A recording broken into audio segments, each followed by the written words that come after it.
Hey guys, it's Duo Underground again, and I'm back with another video tutorial, and this time it's going to be on another sort of massive bass line. This is going to be from my Make It Burn Them remix that I did for the Beatport Skrillex remix competition that Beatport put on a couple weeks back. So I'm going to be going over that sound and basically showing you how to make it, how to create that style of sound. And this is actually a request from some of my subscribers, so thanks to them for subscribing and also for requesting, because it helps me figure out content that you guys want. And if there's anything y'all would want me to remake or make a sound from whatever, just let me know in the comments or message or whatever. Anyway, I also had some other requests. One was for more lead sounds, which I should be getting around to doing today, so I'll probably release that video real soon, as long as I can finish all the editing on it and everything. And then another one was the actual main bass from the original Skrillex song, Make It Burn Them. And I'm working on trying to figure out how to create that sound right now, so once I do, I'll release a tutorial on that. Okay, so here's the sound. I'm going to go ahead and show you from my remix. And I'll put a link in the SoundCloud description, in the YouTube description, to my SoundCloud, where you can hear the entire thing, but I was going to be showing you the main sort of bass. So here you go. Skrillex and gang, the legend lives on. We give them it hard, we give them it strong, we give them it rough, we give them it long, we give them it right and never yet wrong. Sweet and the victory, the hotter the buckle, the bigger the club, the fatter the buckle, the bass of the rockle, and my tabernacle is weak just like a Sunday.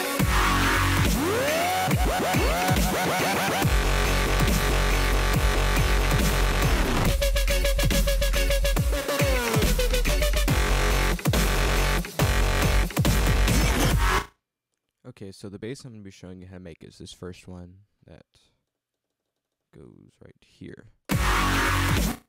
So that kind of roar sound. And it's actually not as complicated as it sounds. This is more of actually more of a Reese bass than a frequency modulated bass line. So let's go ahead and right click, create empty combinator, and then create a line mixer. And there's actually only going to be 2 Thors in this. Create a Thor, initialize it. Yeah, just leave it like that. Open it up. Turn your amp sustain all the way up so the sound doesn't die out. And then we're going to put in 3 multi-oscillators.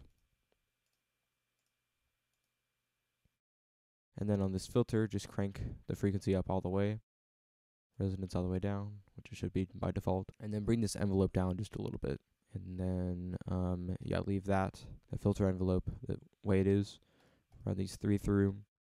Put this first one on, yeah, keep it like that. Just bring up the detune amount to about 26, so just slightly on that one. And then for the next one, bring it up an octave to octave 5. Bring the detune amount down a little bit to, let's say, 14. And bring the, this is another sort of detune, bring that up to about 5 is probably good.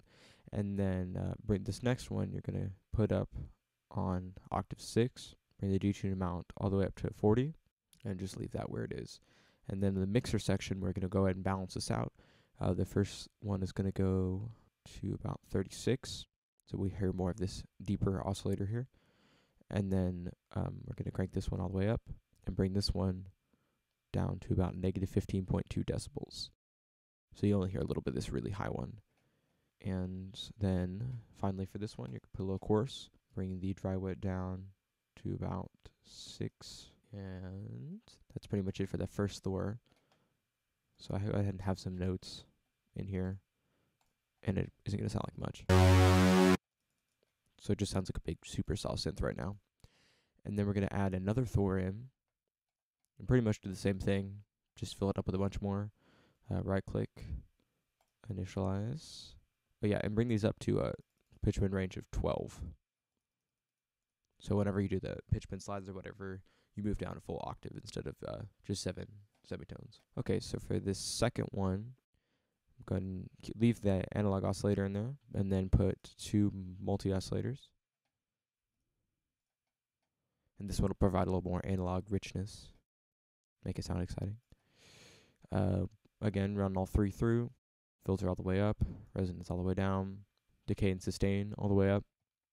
I don't know if the decay really matters, but that's how I had it on the original sound, so just put it like that. Then put this on square wave and leave that where it's at.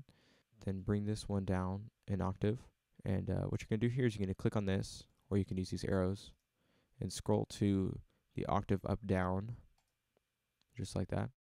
Then bring the detune amount down to 10, so it's not quite as detuned.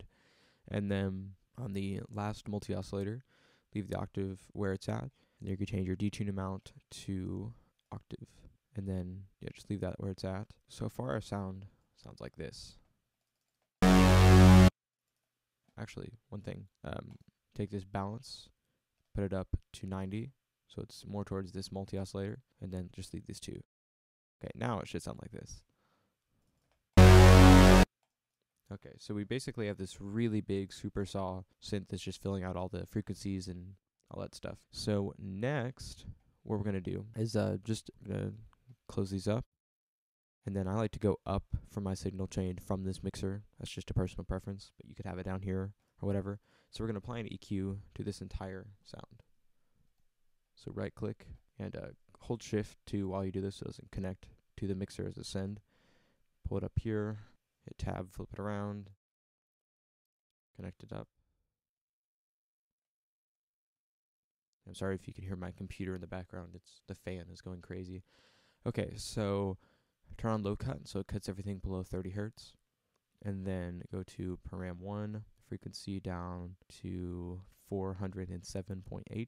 And then bring the gain all the way down. And then bring the Q, actually just leave the Q where it's at. And we're actually going to be modulating this parameter sort of back and forth like this here in a second. And then for param 2, we're going to bring the frequency all the way down, gain all the way down, and this Q up to 22.4. So it's just cutting these extreme low frequencies so they don't interfere with the sub or the kick or anything like that. Okay, so now what we're going to do is we're going to tell this knob right here to control this frequency right here. Okay, so yeah, open up the programmer, then click your EQ. Actually, let's name this notch filter so it's nice and tidy. There we go. So now it's really easy to find when we click on that. Go to rotary 1 and select param 1 frequency. What we're going to do is as we turn this up, it's actually going to be reversed. So instead of moving up as we move the knob up, it's going to move down. And that didn't really make any sense, but I'll just show you what I'm talking about. Okay, so put this at 435, and if you hold shift, you can get more better accuracy. Yes, you can get that. Anyway, put this down max of 0. So now if we move this knob up, it moves down. And if you look at the sequencer, you'll see that we have this automation curve. Makes it sort of morph as it moves. Okay, so next we're going to add on a distortion unit. So let's go ahead and do that. Okay, so now we're going to create that distortion unit. Right click. Screen 4. Let's make sure it connected up correctly. Yep, we're good. Okay, so right click, initialize it, and then bring the damage control down to about 36. Turn this to tape mode. From P1 all the way up. Oh, tape. Whoops. The full speed, which kind of lets all the frequencies through. And then we're going to turn compression almost all the way down, so about 6. Okay, now turn your master down to about 53, because we're going to boost the levels here in a second. And now the sound should sound like this. So it's a little more distorted, but we lost some of the volume, but we're going to bring that back with our next device, which is going to be a pulverizer. So right click, pulverizer, and going to crank the dirt up all the way with the tone all the way, squash all the way down, release all the way down. So we're basically just using the distortion in this, bypass the filter, and bring the dry wet to 49. Oh, and bring the volume down to 55%. Okay, so now it's sounding a little more nasty. Next, we are going to add in another notch filter. Turn on param 1, bring the frequency wherever.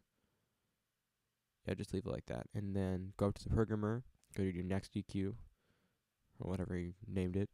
And then go to rotary 1, perimeter 1, frequency with a minimum of 0 and a max of 410. Okay, so that's going to be moving up while this one's moving down. I'll try to collapse these two so you can kind of see the... And that sort of gives it just a nice morphing feel. So next we're going to do some extremely heavy EQing. Now this is sort of more, depends on the actual sound for your song. This is just the way I EQ'd it for my remix, and it worked. So we're going to go ahead and cover that. Turn on the 30 hertz roll-off, low shelf, frequency all the way down, gain at 0.91, bring the Q down just a little bit to 0.55, and the parameter 1, bring the frequency down to 275.3, bring the gain down a little bit, about 7 or so decibels, and then bring the Q down to 3.5. Just kidding. And then with your first parameter, bring it up to a little over 2K. Bring your gain up about 5 decibels and widen that out to about 2.5. So we're cutting off some of the extreme lows, cutting some of that muddy frequencies, and then boosting some of the high frequencies right here. And then we're going to add another EQ with another roll-off. I don't know why I did all these roll-offs. It's just the way I made it originally. And then, Q of 13. So let's just cut these real low frequencies. And then turn this one on. Frequency down to 250. Gain down to let's do -6.9. Widen it out to a Q of 3.0. Actually, let's bring this frequency down a little more to 154. And then take the high shelf, bring the frequency down to about 4K, boost the gain about 6 decibels, keep the Q where it's at. So it's just giving a nice high shelf boost. And then for our final EQ, I literally have no idea why I made so many EQs on this, but whatever. Anyway, we're going to do parameter 1, frequency down to 77, a little more than that, probably about 85. A boost of, let's say, 2.9 decibels. And a Q of about 3.0. And then this frequency, now we're going to put it right about there. Bring the gain up to about 10 decibels. Widen it out substantially. And then with this parameter, we're actually going to be automating it just slightly. It's just going to be doing that right there. So if you right click, and we're going to add in an automation lane. All we're going to want to do is when the sound, just kind of moves up, we want to have that same parameter just move up very slightly. Low side on 3 points.